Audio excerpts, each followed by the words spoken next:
Donc dans la session 3, on va revenir sur le modèle de régression logistique que l'on a introduit dans la session 2. Et en insistant, enfin en revenant en fait, parce que on n'a pas abordé vraiment ce point-là, en revenant sur la procédure d'estimation, comment est-ce qu'on a fait pour obtenir l'estimation des paramètres. Et du coup, ça va ouvrir sur la manière d'évaluer la précision de cette estimation. En quoi peut-on se fier à cette estimation? Donc, évaluation d'un modèle de risque. Et puis surtout, ça va poser les bases pour la session suivante qui portera sur les tests. Comment est-ce qu'on fait pour affirmer que de manière significative, un facteur de risque est effectivement un facteur de risque. On va procéder de la même manière que pour les autres sessions, à savoir des allers-retours entre un diaporama, dans lequel je fais des présentations un peu conceptuelles, et puis le plus souvent possible, le recours à l'exemple et à l'illustration à travers un jeu de données, et on va garder le même jeu de données d'ailleurs, et la même problématique de la maturité d'un abricot à partir de son indice de colorimétrie, et donc dans un fichier R que vous avez aussi, qui s'appelle session3.r. Donc il y aura deux parties, une partie juste sur la méthode d'estimation du modèle de régression logistique, et puis une partie sur la précision des estimations. Bon, les deux étant liés évidemment, et la première partie étant la plus importante. Alors donc je reviens sur le modèle de régression logistique, je rappelle juste sa forme. On va supposer qu'on est dans le cas où y est égal à plus ou moins 1, c'est-à-dire une variable réponse à deux modalités seulement. Hein, les principes que je vais présenter pour l'estimation vont s'étendre à une variable y qui a plusieurs modalités, comme on le verra dans R. Et puis on va se contenter aussi d'un modèle de régression linéaire simple, bêta 0 plus bêta 1x, puisque ça ne sert à rien de rajouter de la complexité au problème. On va tout comprendre sur la méthode d'estimation à travers ce cadre volontairement un peu simple. Un terme, enfin, un, une précision sur la terminologie, je vais utiliser souvent le mot ajuster un modèle. Alors ajuster un modèle, ça veut dire estimer ses paramètres. Donc en l'occurrence, euh, ajuster le modèle de régression logistique, c'est trouver des valeurs pour les paramètres bêta 0 et bêta 1 qui font que le modèle est proche des données et représentatif des données. La méthode que l'on va estimer, que l'on va utiliser pour l'estimation s'appelle la méthode du maximum de vraisemblance. Alors, intuitivement, ça veut dire qu'on va chercher le modèle qui est le plus vraisemblable compte tenu des données que l'on a observées. Donc il faut donner un sens à ce qu'on appelle la vraisemblance, et c'est ce que je vais faire tout de suite. Alors la vraisemblance, que j'appelle L, L comme likelihood, parce que c'est un terme qu'on va voir apparaître dans les listings, dans les sorties de R. Likelihood, c'est la traduction en anglais de vraisemblance. Donc c'est une fonction qui dépend de plusieurs choses. C'est une fonction d'abord des paramètres, donc la vraisemblance d'un modèle dépend du fait qu'on a plus ou moins bien choisi les paramètres. Si les paramètres sont bien choisis, la vraisemblance est élevée. Donc si bêta est bien choisi, la vraisemblance est élevée.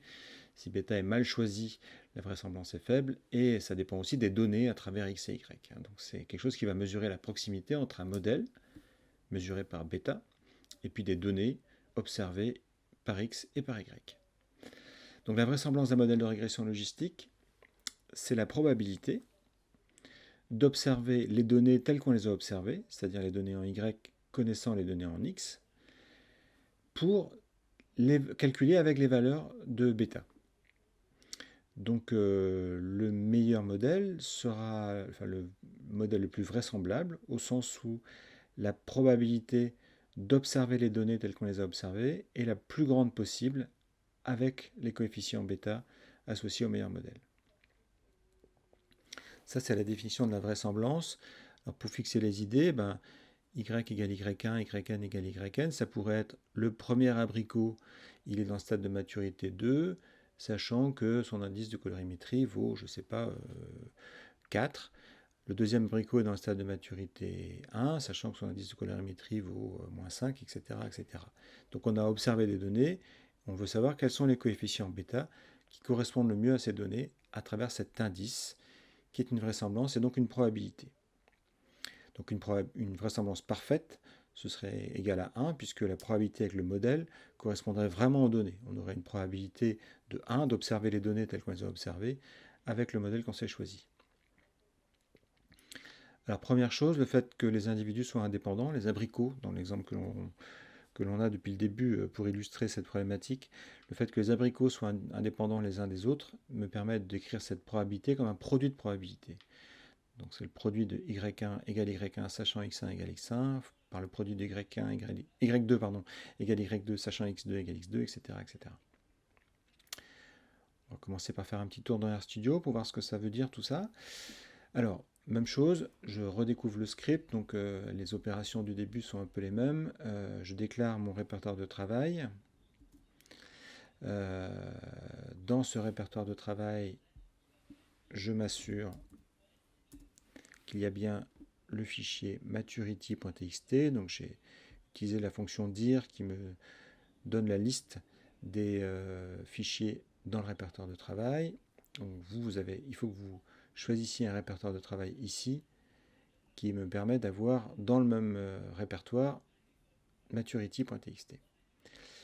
Les packages, les mêmes que précédemment, nnet, questionnaire et AOD, plus un autre qui va me servir juste pour un argument technique pour dériver en fait. Je ne sais même pas en réalité si je vais en avoir besoin, donc peu importe. L'idée c'est toujours la même, c'est-à-dire que vous n'installez le package que si vous ne l'avez pas, et vous pouvez vérifier que vous l'avez ou non selon ce qu'il apparaît ou non dans cette liste, et puis la fonction require qui permet de charger le package dans la session, mais là c'est pareil, si c'est coché, c'est pas la peine de réutiliser cette commande puisque ça veut dire qu'il est déjà chargé dans la session. Ok, donc moi ça va être le cas pour AOD, questionnaire et nnet. Je vais le faire pour dérive aussi. Comme ça j'aurai tout ce qu'il faut.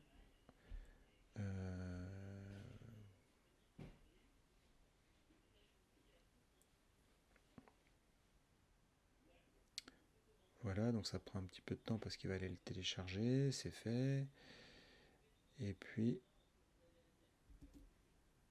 require, voilà, cette fois-ci je l'ai. Ok, donc j'importe les données comme je l'ai fait précédemment. Maturity.txt avec la conversion en facteur de maturity comme je l'ai déjà fait précédemment. Un résumé du jeu de données rapidement, donc le même que précédemment, donc je ne vais pas insister là-dessus. 435 abricots, 7 variables, 3 variables de colorimétrie, 2 variables de biométrie, la maturité, la variété. Et puis je vais comme précédemment me restreindre dans un sous-jeu de données que j'appelle DataB aux abricots de variété B et de stade de maturité 1 ou 2. J'utilise la fonction dropLevels que j'ai déjà commenté précédemment dans la session 2 pour qu'il laisse tomber les modalités qui ne sont pas représentées dans le jeu de données, de telle manière à avoir seulement 2 modalités pour la maturité. Alors la vraisemblance, je vais illustrer un peu ce que ça veut dire tout ça. Je vais prendre le premier individu de ce jeu de données. Donc ce premier individu, il a un indice de colorimétrie A qui vaut 19,26 et il est dans le stade de maturité 2. Et puis je vais mesurer la vraisemblance du modèle de régression logistique construit avec bêta 0 égale moins 5 et bêta 1 égale 0,2. C'est deux valeurs arbitraires. Je vais juste me demander si ces valeurs-là sont vraisemblables au sens où, avec ces valeurs-là, cette observation est vraisemblable. Donc je fixe les valeurs bêta 0 et bêta 1. Je calcule le score pour ce premier individu, le score linéaire bêta 0 plus bêta 1 fois la valeur de A. Voilà le score. Je calcule la probabilité qu'il soit dans le stade de maturité 2, donc c'est 1 divisé par 1 plus exponentielle de moins le score, c'est la fonction inverse de la fonction logit, et je trouve 0,24. Ce qui veut dire que si je suppose que bêta 0 est égal à moins 5 et que bêta 1 est égal à 0,2, alors la probabilité que ce premier individu soit dans le stade de maturité 2 est de 0,24. Or, il est dans le stade de maturité 2. Donc, j'observe que ces valeurs sont assez peu vraisemblables. Elles me donnent une probabilité dans le stade de maturité 2 qui est assez faible, alors que j'observe que l'abricot est dans le stade de maturité 2. je reproduis le même exercice pardon, avec un autre abricot, le 79. Son indice de colorimétrie, c'est 1,22. Et lui, il est dans le stade de maturité 1. Je calcule son score. Donc bêta 0 plus bêta 1 fois A. Son score vaut moins 4,76. Je calcule la probabilité pour qu'il soit dans le stade de maturité 1, comme je l'ai observé ici. Alors cette probabilité, c'est 1 moins la fonction inverse du logit appliquée au score, et vous remarquerez que c'est pareil que 1 sur 1 plus exponentielle du score. Donc lorsque l'on calcule la probabilité d'être dans le stade de maturité 2, c'est-à-dire y égale plus 1, c'est 1 sur 1 plus exponentielle moins le score. Et quand c'est stade de maturité 1, donc y égale à moins 1, c'est 1 sur exponentielle plus le score. Voilà. Juste pour vérifier, c'est exactement la même chose que ce que j'ai calculé précédemment. Bref. Et bien, pour cet abricot, il y a une probabilité très forte pour qu'il soit dans le stade de maturité 1. Et effectivement, il est dans le stade de maturité 1. Donc tout ça pour dire que ces deux valeurs, bêta 0 égale moins 5 et bêta 1 égale 0,2, donnent des résultats contrastés selon les abricots. Pour le premier abricot, il semble qu'elle soit assez peu vraisemblable, et pour le deuxième, il semble que ce soit assez vraisemblable. Il y a une bonne conformité entre les probabilités que j'estime, et puis entre la probabilité que j'estime et puis l'observation que l'abricot est dans le stade de maturité 1. Donc, comme je l'ai dit dans le diaporama, la vraisemblance va être basée sur l'ensemble des abricots. Donc je vais faire le produit de toutes ces probabilités pour tous les abricots. Je redonne les valeurs de bêta 0 et bêta 1. Je définis y en le codant en plus 1 en moins 1. Donc j'utilise la fonction if-else. If-else, il suffit de traduire. Ça veut dire si et sinon. Donc if, si le stade de maturité est égal à 2, la valeur c'est 1. Sinon, la valeur c'est moins 1. Donc ça va coder tous les abricots de stade de maturité 2 auront une valeur y égale à plus 1 et tous les autres auront une valeur y égale à moins 1. Ok, je calcule les scores. Bêta 0 plus bêta 1 fois toutes les valeurs des indices de colorimétrie A. Je calcule les probabilités d'être dans le stade de maturité observé. Donc si y est égal à plus 1, il y a un signe moins ici dans la fonction inverse logit, comme je l'ai précisé avant. Et si y est égal à moins 1, c'est un signe plus. Donc ça revient à dire 1 sur exponentielle moins y fois le score. Je calcule les probabilités. On va juste regarder vite fait ces probabilités, au moins les premières.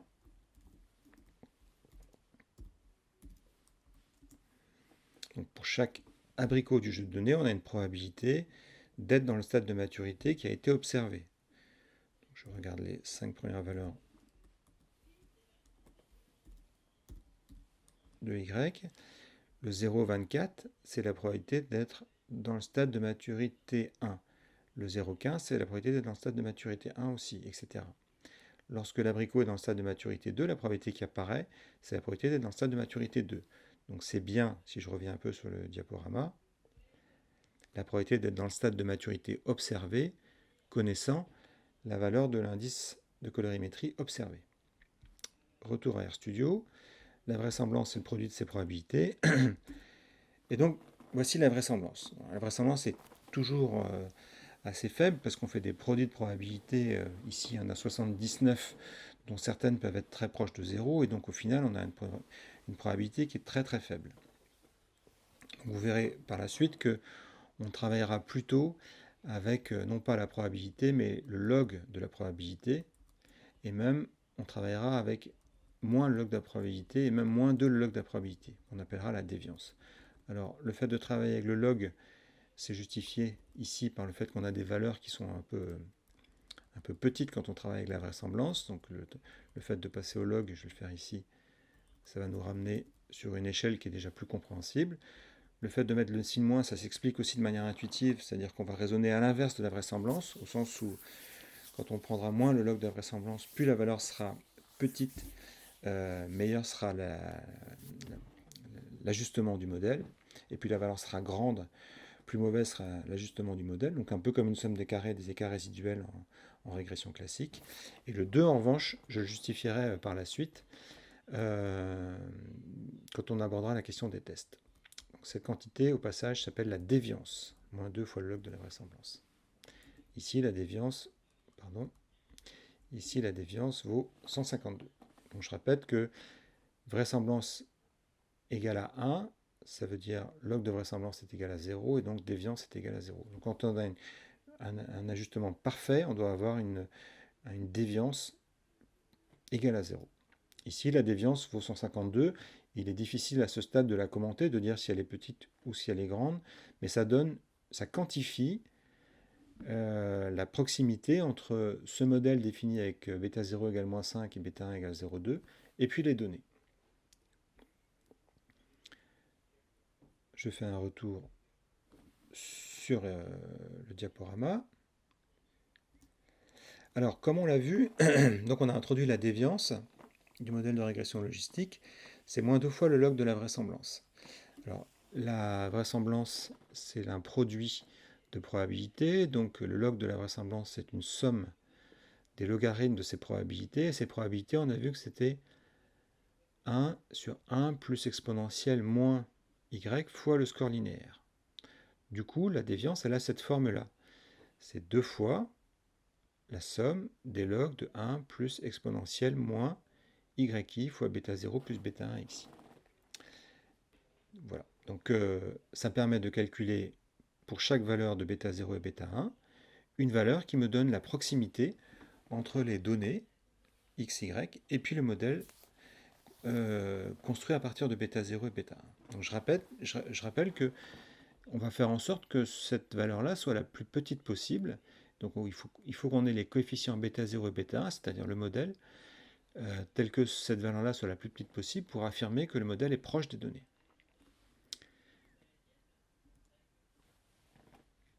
Alors la déviance, elle s'interprète comme le critère des moindres carrés. C'est ce que j'ai tout à l'heure dit en commentant la valeur dans le script R. La déviance est positive, puisque la vraisemblance est comprise entre 0 et 1, dont log de la vraisemblance est négatif, donc moins 2, log de la vraisemblance est positive. La déviance est égale à 0 lorsque l'ajustement est parfait, et plus la déviance est petite, meilleur est l'ajustement. C'est vraiment ce qui va remplacer pour nous le critère des moindres carrés, c'est la déviance. L'estimateur que l'on va choisir, c'est celui qui minimise la déviance ou qui maximise la vraisemblance, c'est pareil. Retour dans RStudio, donc juste pour voir un petit peu ça, voilà la déviance pour 152,5151 pour ce modèle-là, avec bêta 0 égale moins 5, bêta 1 égale 0,2. Je vais passer de manière arbitraire à 0,6 ici, et je vais recalculer la déviance du modèle, cette fois avec moins 5 et 0,6, et je vois que la déviance, elle est plus que de 24,53. Ce qui veut dire que ce modèle-là, construit avec bêta 0 égale moins 5 et bêta 1 égale 0,6, il est plus vraisemblable que le modèle précédent, construit avec bêta 0 égale moins 5 et bêta 1 égale 0,2. Si je dois choisir entre les deux modèles, il faut que je choisisse celui avec bêta 0 égale moins 5 et bêta 1 égale 0,6 parce qu'il est plus vraisemblable. Ok, retour au diaporama. Donc l'idée, ça va être de trouver les valeurs de bêta 0 et bêta 1 qui minimisent la déviance ou qui maximisent la vraisemblance. Alors qu'est-ce que ça veut dire que minimiser la déviance? Je vais revenir un peu sur l'expression de la déviance. C'est une fonction de bêta 0 et bêta 1, cette déviance, qu'on cherche à minimiser en bêta 0 et bêta 1. Et contrairement à la minimisation du critère des moindres carrés dans le modèle linéaire, la solution du problème, la solution, l'expression des valeurs bêta 0 et bêta 1 qui minimisent la déviance, n'est pas explicite. Vous savez que quand on minimise le critère des moindres carrés en modèle linéaire, on est capable d'écrire la formule des estimateurs. Là, on ne va pas être capable de l'écrire.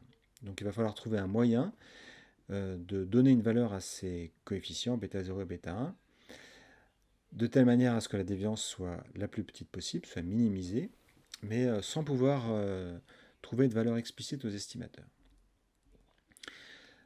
Alors, la problématique, elle est la même finalement que celle de la minimisation du critère des mandants carrés, au sens où il faut annuler les dérivés, c'est-à-dire qu'on va dériver la déviance par rapport à bêta 0, dériver la déviance par rapport à bêta 1, et il faut faire en sorte que ces deux dérivés soient égales à 0 pour affirmer qu'on a l'estimateur du maximum de vraisemblance. Donc il faut trouver la valeur de bêta, que j'appelle bêta chapeau, estimateur du maximum de vraisemblance, telle que ces deux dérivés soient égales à 0. On appelle ce vecteur de dérivée le gradient de la déviance. Donc je ne vais pas vous montrer les dérivés, rassurez-vous, je vais illustrer cette question par RStudio. On va utiliser la fonction GLM que vous avez déjà utilisée, implémente un algorithme qui s'appelle l'algorithme du scoring de Fisher. Fisher Scoring Algorithm. Je vais commencer par simplifier l'illustration en disant je ne vais pas remettre en cause le fait que bêta 0 soit égal à moins 5. Je vais rester sur bêta 0 égal à moins 5. C'est ce qu'on voit ici en haut à droite. Bêta 0 est bien égal à moins 5. La déviance, je vais avoir besoin de la calculer. Donc je vais la rentrer comme une fonction, la déviance du modèle de régression logistique. Je crée une fonction que j'appelle déviance reglog. C'est une fonction de bêta 1 qui dépend des données, c'est-à-dire de l'indice de colorimétrie A et de Y, et puis accessoirement qui dépend de la connaissance de bêta 0. Comment est-ce que je fais pour calculer la déviance? Je calcule un score, bêta 0 plus bêta 1 fois l'indice de colorimétrie, et puis ensuite je fais 2 fois la somme des logarithmes de 1 plus exponentielle moins y fois le score. Je reprends la formule que j'ai présentée dans le cours. Voilà la fonction de déviance. Donc, par exemple, la déviance pour bêta 1 égale 0,2, c'est 152,51, je l'ai déjà montré, et la déviance pour bêta 1 égale 0,6, c'est 24,53. Ok. Le problème, c'est que je cherche la valeur de bêta 1 qui minimise cette déviance. Moi, j'ai testé deux valeurs là, 0,2 et 0,6. 0,6 a l'air d'être plus près de la solution que 0,2 puisque la déviance est plus petite, mais moi ce qu'il me faudrait c'est la valeur qui minimise la déviance. Alors avant de vous montrer comment on fait, je vous montre juste un graphique de cette déviance. Donc pour ça je vais prendre une séquence de valeurs de bêta 1 qui vont entre 0 et 1, il y a 1000 valeurs, et puis pour chacune de ces valeurs je vais calculer la déviance. Donc je mets ça, je fais une boucle sur l'ensemble des valeurs possibles de bêta 1 qui sont stockées dans un vecteur B1. Et puis je récupère dans un vecteur que j'appelle dev la déviance calculée pour toutes les valeurs possibles de bêta 1 dans ce vecteur B1. Voilà, et ensuite je fais le tracé de la fonction. Donc là j'ai la fonction de déviance pour bêta 1 entre 0 et 1. Et je vois que la solution est quelque part par ici. Effectivement, je constate que 0,6 est plus proche de la solution que 0,2. 0,2, on avait une déviance de 150 quelque chose, 151 je crois, et 0,6, on avait une déviance de 24 et quelques. Alors comment on va faire pour trouver la solution? Alors d'abord pour trouver la solution, comme je l'ai dit, il faut annuler la dérivée. Donc je vais commencer par recréer une nouvelle fonction qui cette fois-ci est la dérivée de la déviance. Donc je ne vais pas rentrer dans les détails, c'est assez facile à dériver la fonction de déviance, mais je ne vais pas vous embêter avec ça. La fonction de déviance, pour la dériver, il faut calculer le score. Ensuite, il faut calculer la probabilité d'être dans le stade de maturité observé. Donc on l'a déjà fait, c'est 1 sur 1 plus exponentielle moins y fois le score. Et puis on calcule ce qu'on appelle des résidus. Ici c'est y fois 1 moins les probabilités. Et la dérivée, c'est moins 2 fois la somme de a fois les résidus. Alors évidemment, comme je n'ai pas expliqué comment on fait pour calculer la déviance, cette formule peut paraître un peu sortie de nulle part. Mais l'important pour vous, c'est de savoir qu'il existe une formule et que je sais calculer la dérivée. Et au passage, si vous êtes courageux, vous pouvez vous amuser à dériver la déviance, c'est assez facile. Donc je rentre cette formule de dérivée, et au lieu de représenter la fonction, je vais représenter la dérivée. Donc je calcule la dérivée de la même manière que j'ai fait pour la fonction elle-même de déviance en chaque point de B1, et je fais le graphique, le tracé de cette fonction dérivée de la déviance. Donc on voit effectivement que la dérivée est croissante, et ici, qu'elle est négative jusqu'à ce point-là, et puis qu'elle est positive après, et qu'elle s'annule ici. Donc le point que je cherche là, il est ici, quelque part ici. Ça, c'est la valeur qui minimise la déviance et donc qui annule la dérivée. C'est ça que je cherche. J'ai rajouté avec la fonction abline l'horizontale en 0 pour qu'on voit bien ici que l'intersection, c'est la valeur que je cherche. Comment est-ce que je fais pour trouver cette valeur-là? Eh bien, on va utiliser un algorithme qui s'appelle l'algorithme de Newton-Raphson. Donc l'algorithme du scoring de Fisher, c'est une sorte de variante de l'algorithme de Newton-Raphson. Et pour ça, je vais avoir besoin de la dérivée, c'est-à-dire la dérivée seconde de la déviance. Donc là aussi, je ne vais pas insister sur la formule. Elle existe, elle est facile à calculer. Je rentre la fonction. Et puis, je vais partir d'un point de départ plus ou moins judicieux pour la valeur que je cherche. Je vais supposer que la valeur que je cherche, la valeur qui minimise la déviance, elle est c'est 0,3. C'est 0,3, donc elle est ici. Voilà. Ok, je vais calculer la valeur de la dérivée en 0,3. Je vais donc être capable de tracer la tangente en 0,3. C'est ce que je fais ici. Donc pour avoir la tangente, je vais avoir besoin de la valeur de la dérivée, et puis pour avoir la pente, ici de la tangente, je vais avoir besoin de la valeur de la dérivée seconde. C'est pour ça que j'ai calculé la dérivée seconde précédemment. Donc vous voyez bien que le trait que j'ai ajouté ici, c'est bien la tangente au point x0 que je me suis donné qui valait 0,3. Et bien, ce que vous observez n'est pas un effet du hasard, c'est que la valeur qui est ici, l'intersection entre la tangente et l'axe y est égal à 0, me donne une valeur qui est plus proche de la solution que je cherche que la valeur d'où je suis parti, c'est-à-dire 0,3. Donc je vais mettre à jour ma valeur de bêta 1 en disant que c'est ce point d'intersection-là désormais. Donc il s'obtient comme ça. Voilà, donc ça c'est la nouvelle valeur de bêta 1. Et puis je vais recommencer. C'est-à-dire je vais calculer la tangente en ce point-là. Voilà. Et je me rapproche encore de la solution. Donc je peux à nouveau mettre à jour mon point bêta 1. Et donc si je continue comme ça, je vais m'approcher progressivement de la solution. Donc je vous ai donné un peu l'intuition de l'algorithme d'estimation, l'algorithme du scoring de Fisher. Si on veut en avoir un peu l'illustration avec la fonction GLM, on peut utiliser des arguments qu'on n'utilise en général pas quand on utilise GLM. Trace égale true va nous donner une trace de l'algorithme d'estimation et de la convergence. Max it, c'est le nombre maximum d'itérations autorisées. Et puis epsilon égale 1 10-8. Epsilon, c'est l'écart entre deux déviances successives dans l'algorithme itératif. C'est-à-dire que on va s'arrêter lorsque l'on n'arrivera plus à améliorer la déviance et on s'arrêtera quand l'écart entre deux déviances sera plus petit que cet epsilon. Donc c'est ce que je fais ici.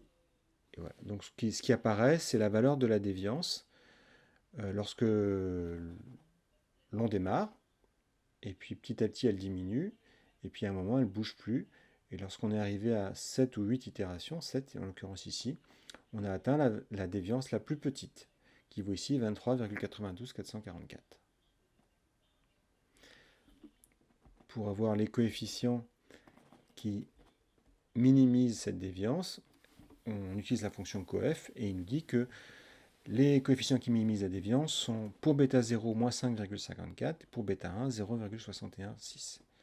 C'est comme ça que GLM estime les paramètres du modèle. J'ai pas parlé du point de départ. Moi, je suis parti de 0,3 de manière arbitraire juste pour illustrer. Eh bien, le point de départ qu'utilise GLM, c'est un point de départ calculé comme si tous les coefficients sauf l'intercept étaient égaux à 0. Et quand on est dans ce cas-là, on peut donner une formule explicite pour bêta 0, donc c'est un point de départ très facile à trouver. Voilà, donc je vais... Ah oui, je vais quand même montrer la valeur minimale de la déviance qui est ici, qu'on obtient avec la fonction déviance.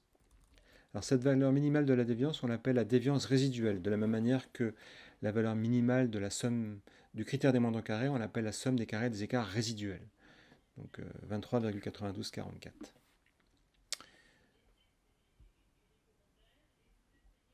Voilà pour la méthode d'estimation. Alors, la méthode d'estimation du maximum de vraisemblance, ce que je ne vous dis pas, c'est qu'en fait, il y a toute une théorie derrière la méthode du maximum de vraisemblance. Et cette théorie, elle est assez rassurante parce qu'elle nous dit que lorsque n est grand, les estimateurs du maximum de vraisemblance, ils ont des bonnes propriétés, que j'ai tenté de résumer par ce petit encadré. Donc, ce que vous avez à gauche, là, le vecteur, c'est ce qu'on appelle les erreurs d'estimation, c'est-à-dire les écarts entre les valeurs estimées, bêta 0 chapeau et bêta 1 chapeau, puis les vraies valeurs des paramètres, bêta 0 et bêta 1. Et bien, ce vecteur-là suit une loi normale d'espérance nulle lorsque n est grand, hein, j'insiste là-dessus, d'espérance nulle, donc ça veut dire que l'erreur d'estimation en moyenne est nulle, et on connaît sa matrice de variance-covariance. Alors ça va être pratique parce que si on connaît sa matrice de variance-covariance, on connaît en particulier l'écart type de l'erreur d'estimation qui est donné sur la diagonale de cette, qui est donné comme la racine carrée plutôt de la diagonale de cette matrice-là.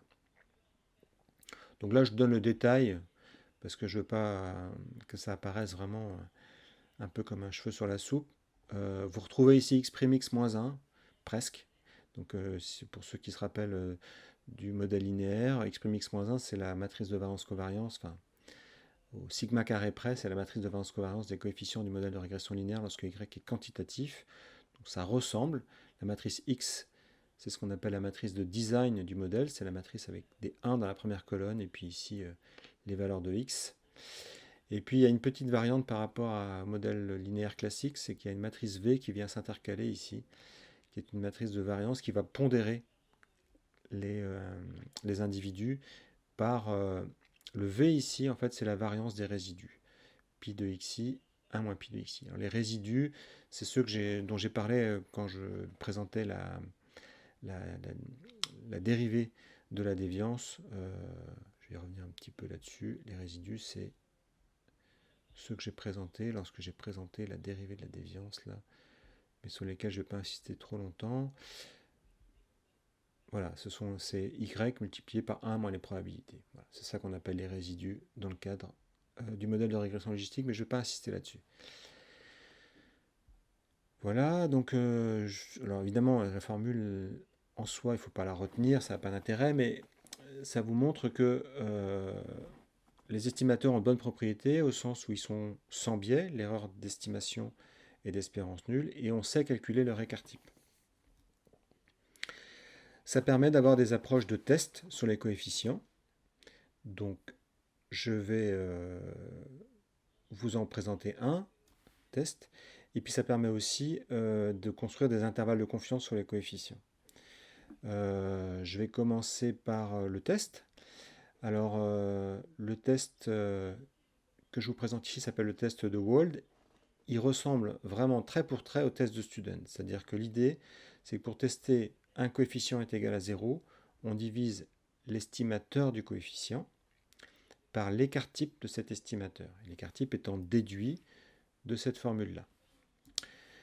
Donc, soit H0, ça suit une loi normale 0,1 et non plus une loi de Student. C'est ce qui fait la différence entre le test de Student et le test de Wald. Et c'est ce qui fait qu'ici, je n'ai pas appelé la statistique T, mais Z, parce que asymptotiquement, quand n est grand, approximativement, ça suit une loi normale 0,1. Même chose, associé à ce test de Wald, je peux construire des intervalles de confiance pour les paramètres. Donc si je veux construire un intervalle de confiance de niveau 1 moins alpha pour bêta 1, je vais procéder comme on l'avait fait dans le module de démarche statistique. Je prends la valeur estimée, plus ou moins, le quantile, cette fois c'est le quantile de la loi normale, non pas le quantile de la loi de Student, d'ordre 1 moins alpha sur 2, fois l'écart type de l'estimateur. Comment ça marche dans RStudio? Je redescends un petit peu.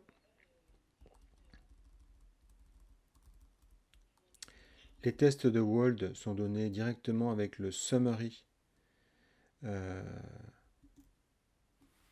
du modèle. Alors le summary du modèle me donne pas mal de choses. Je vais me concentrer sur le tableau des coefficients simplement pour faire un zoom sur ce qui m'intéresse. Voilà. Là j'ai le tableau des coefficients, donc c'est le tableau que vous reconnaissez si vous vous souvenez de ce qu'on a vu dans le modèle linéaire, dans le cadre du module démarche statistique. Première colonne, ce sont les valeurs estimées. En ligne, on a l'intercept, c'est-à-dire le bêta 0, et puis ce qui est associé à l'effet de A, c'est-à-dire bêta 1. Bêta 0 première ligne, bêta 1 deuxième ligne. La valeur estimée, par la méthode du maximum de vraisemblance, l'écart type estimé. La troisième colonne, c'est le rapport entre la première et la deuxième colonne, donc la valeur estimée divisée par l'écart type, c'est la statistique de Wold. Et la dernière colonne, c'est la p-value calculée parce que l'on sait que sous H0, ça suit une loi normale 0,1. Donc dans ce cas, on dira qu'il y a un effet significatif de A. Bon, je ne commande pas le test sur bêta 0 parce qu'en général, on s'intéresse assez peu à ça. Même chose pour l'intervalle de confiance. J'utilise une fonction qui s'appelle confint.default. C'est celle qui me donne l'intervalle de confiance que je présente dans le diaporama. Donc basé sur l'estimateur plus ou moins le quantile de la loi normale multiplié par l'écart type de l'estimateur. Et ça me donne ça. Donc un intervalle de confiance par coefficient. Si je prends l'intervalle de confiance sur bêta 1, ça me permet d'affirmer que bêta 1 est compris entre 0,29 et 0,94 à peu près, avec un niveau de confiance de 95%. Comment j'obtiens 0,29 ? Le 0,29 qui est ici, c'est la valeur estimée, moins le quantile de la loi normale d'ordre 0,975 qui vaut 1,96 multiplié par l'écart type qui est ici. Donc 0,61 moins 1,96 fois 0,16, ça me donne 0,29. Et 0,61 plus 1,96 fois 0,16, ça me donne 0,935. Voilà, on s'arrête là et on ira plus loin sur les tests dans la prochaine session.